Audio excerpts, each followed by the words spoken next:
to behind the peace. So whatever was said in that meeting, I condemn it in the strongest terms, because the idea is to cause division, to incite the people of this region against people of the other parts of this country. Na kile sisi tunataka ni mambo ya kuleta taifa letu pamoja. Siasa za leo na sicheza vizuri siko na potential ya kuharibu nchi yetu.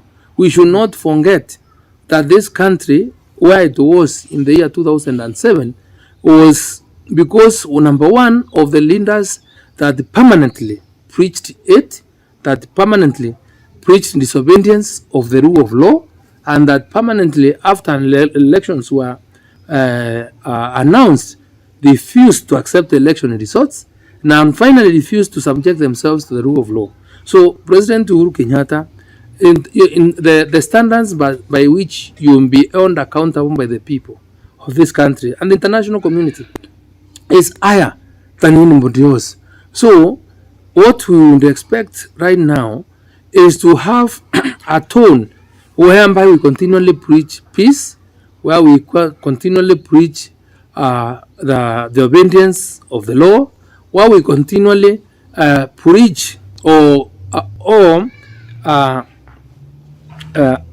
commit ourselves to building institutions that are able and ready to safeguard the integrity and the interests of this country, other than a situation whereby we find people vilifying institutions, vilifying courts, vilifying all parliament and anything else. So watu wetu kile nasema, Kenya ni yetu sisi sote, tudumishe amani, tuhubiri amani, and let's all remain peaceful despite the provocation, despite the blackmail that we are getting from war quarters, and say Kenya must remain united, we must one.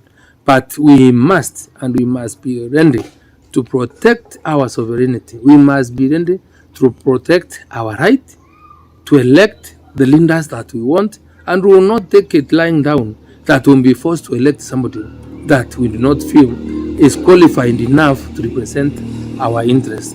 And I also want to remind the president that even as we try to preach hate, let it be remembered that this country in the year 2007, you are not a presidential candidate. You are supporting Uhuru Kenyatta, you are supporting Mwai Kibaki. William Ruto was not a presidential candidate. He was supporting Raila Amolo Odinga. And when the national account was signed, which we participated in building, we signed and we forget all these things so that we can heal the country. It is not necessary, it is not right to continually remind us of what happened that particular time, because each one of us knows and each one of us has some pain of what happened. So then faster we forget about it. Let us not evoke emotion. Let us not remind people of what is not necessary for now, and see and then get prepared on how we can build a better united Kenya. And I am sure with that in mind, the only advice I can now be able to give is that as our ongoing end of state, please leave the people of Kenya to elect the leaders they want. That is a legacy that will remember you for, because you know what happened when President Moi trying to push you as his candidate to the Kenyans. They said no. When you push Raila Odinga to us, we have said no to him and will not vote for him. So the most likely is that you won't get embarrassed when he is not elected and you plunge this country into unnecessary chaos. Thank you. Wakitungangana hapa, tukotini ziko, where we'll have now to deal with the issues of constitutionalism, of the bills that are being pushed through, where we shall deal with the environment under which law was being passed. And I think with the current judiciary, we'll be able to establish whether the environment under which whatever law was enacted really meets the required standards for it to be referred to as a law that must bind or must be respected by Kenyans. Na mwisho niseme nimeona juzi katika mitandao tarehe kama 21 ama 22 rais wetu wa Kenya akiwa na mkutano kule nyumbani kwake.